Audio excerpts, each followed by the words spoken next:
can't get any better, you gotta stay tuned to this video.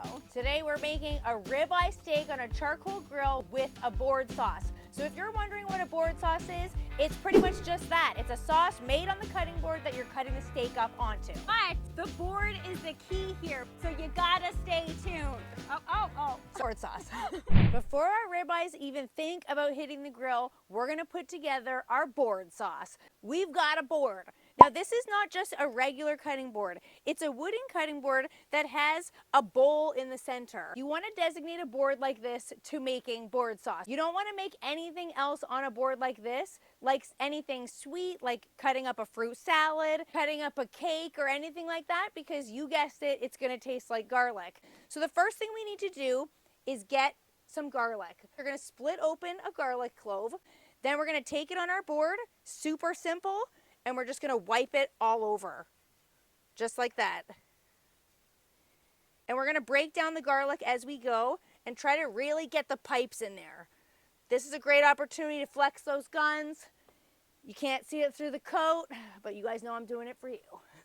Already, it's super garlicky just from smearing that garlic onto the board. Then we're going to take a shallot. All we need to do is cut the shallot down the center, and then we're going to thinly slice it. We're looking for as thin as possible here.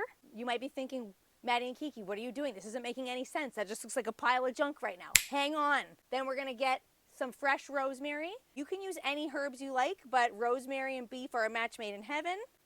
As much or as little as you like. Just rub them between our fingers here and release more of those oils. As soon as we do that, That smells so good. you start to get that rosemary smell. You want to make sure you're opting for fresh here too, because dry is not going to be the same. Then we're going to add in a squeeze of lime right over top.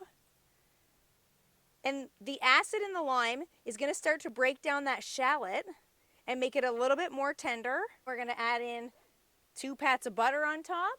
And you'll notice these are ice cold. This is right from the fridge. And that is because we're going to rely on the heat of the steak. We're not resting the steak on a separate plate. When it comes off the grill, we're going to rest it right on top of all these flavors. And that's going to melt the butter. It's going to warm the shallots. It's going to warm the garlic. And all those juices are going to run into that sauce. Next thing we're going to add in is some freshly cracked pepper. And this is optional, but one option that we encourage you guys to take. It's not super spicy, but we're gonna add in some chili oil. And that is just gonna round that all out, give you a little bit of that little je ne sais quoi that we always like to add. And we like chili oil because it's red, and so it does give it a little bit of an extra color as well as flavor. So we're just gonna drizzle some of that on top. Look at that, okay? Perfect. Now those flavors can just sit in there, marinate together, hang out, while we get our steak cooking on the grill. Mad, you're up, baby. Get in here. Okay, it is already smelling incredible out here. I'm gonna try and do this without drooling. All I have to do is grill the steak. So you can make your steak however you like, indoors with a cast iron pan, but we are doing what we love when it comes to ribeyes, which is grilling it over a charcoal grill. It's been preheating for 10 minutes. Oh yeah, that's nice and hot. So now all we have to do is get our steaks on. We'll be cooking ours to a perfect medium rare, which is 135 degrees Fahrenheit. You cook your steak to your preference. It doesn't matter how much about how you cook your steak. It's more about the juices dripping onto that board, mixing and mingling with the flavors on the board. That's what we're looking for here. So cook it to however you want it. Oh yeah, listen to that sizzle. Gotta give it a little tap. The tap is so that you can ensure all of that steak is coming into contact with the grill grates. That's how you get amazing grill marks.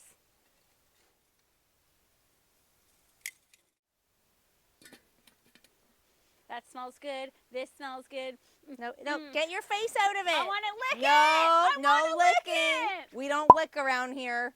Get that tongue in your own mouth. All right, these look like they're ready to be flipped.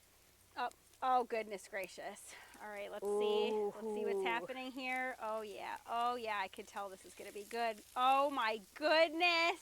Oh yeah. Come on.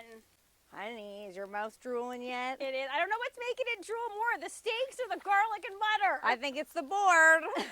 Why? Because that's your part? Just because I made it. Feel that this is feeling medium rare. Look at all that juice action there. We're not going to let that go into the grill. If I can try and do this. Okay, yep. She's doing it. She's doing it. Look. Oh no. Okay, so we're going to put that on this butter, on that one butter. Okay, don't lose those juices. Okay, and then we're going to put it onto the other pat of butter. Heat from the steak is going to activate all the flavors and the rosemary, the garlic. It's going to start melting the butter. The juices from the steak are going to start mixing with everything, and it's going to be fantastic. So I'm going to let this rest, and then I'm going to slice in. No, you're not slicing in. I'm slicing in. Why do you get to slice it? Because you got to put it on top. I already called it. Slicing called it. Shotgun slicing. Fine, nothing beats shotgun. Fine. So what we're going to do is just tent it a little bit. We don't want to continue to cook the steak too much. So you see some people really wrapping down tinfoil over top of steak. That's not what we want to do. We're just going to tent it, which means lightly placing tinfoil on top. And the reason for that is because we want to conserve that heat. It's very cold out today, and we want to make sure the heat melts the butter. Like Maddie said, activates the garlic and the shallots, and has a little bath in there and gets all yummy and a tummy, you know what I mean? I think we all know what you mean. We've given our steaks about a 10-minute rest. Let's take a peek under here. Oh yeah. Oh my goodness, look at that juice. Look at all this juice action. And that's why we want a bowl-shaped cutting board. Yes. Because we all know a regular cutting board, that's ending up on the counter. Move our steaks out of the way. Oh yeah. Ooh. That's what we want. Nice melty butter. Smear that all around. Oh my goodness. Oh yeah. Look at all that pink goodness. And as we slice, you'll notice the juices are still coming out as they do, but they're just mixing and mingling with the juices on the board. That's the beauty of a board sauce. Now we're just going to take our fingers and mix that all up. Look at that. I'm smelling the rosemary. I'm smelling the garlic. You'll see the shallots have kind of disappeared. That lime juice has broken them down. We've cut them so thin that that's just shallot flavor right there. Without getting this jar all juicy with my juicy hand, I'm going to go with my clean hand and get some coarse flaked Maldon salt for some extra crunch and that little pop of salty flavor, because like we always like to remind people, when you season a steak, you're seasoning the outside, but once you slice into it, you got to make sure you're seasoning the inside. Sprinkle that on top. Oh yeah, salty perfection. After seeing that, I have no idea why you're not running to the butcher right now to get a ribeye to make this. If you've loved this video so far, if you can't wait to make this board sauce, hit that like button. Don't forget to subscribe before you leave, because you're going to want to recreate this recipe and see more recipes from your barbecue sisters. Hey, can I please try this? I cannot wait for you to try this, honestly. Me too. Oh yeah, keep that rosemary on there. Glad you noticed. I got a little bit of rosemary, a little bit of the shallot. You want to make sure you get all the butter in there. Okay, here it comes. Give me it. Garlicky, but not too garlicky. It's like the steak kind of cooked it. Are you getting the lime? Getting a lot of the rosemary, but everything is muted. So it's more subtle. You would think that it's like bold garlic, bold rosemary. The steak kind of cooked it all. That butter, it's giving it a little bit of a creamy element to it. Is it spicy because of the chili oil? It's not too spicy. There's a little bit of a kick there. You perfectly salted it too, honey, by the way. Don't high-five me, please, because you're disgusting. That's what happens when you make a board sauce, guys. You got to get in there. Actually, you know what? You're not that disgusting. I cannot believe you just did that. It tastes better off of your fingers, even. And you kind of bit me. You're like, ah. That was an aggressive lick. I even felt there was teeth with that. That wasn't a lick, man. That was a bite.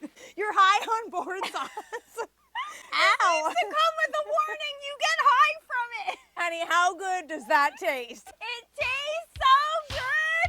It makes me feel like dancing. Oh, yeah, I'm coming in. Board sauce dance. Oh, yeah. yeah. Oh, yeah. The tuba. Oh, that is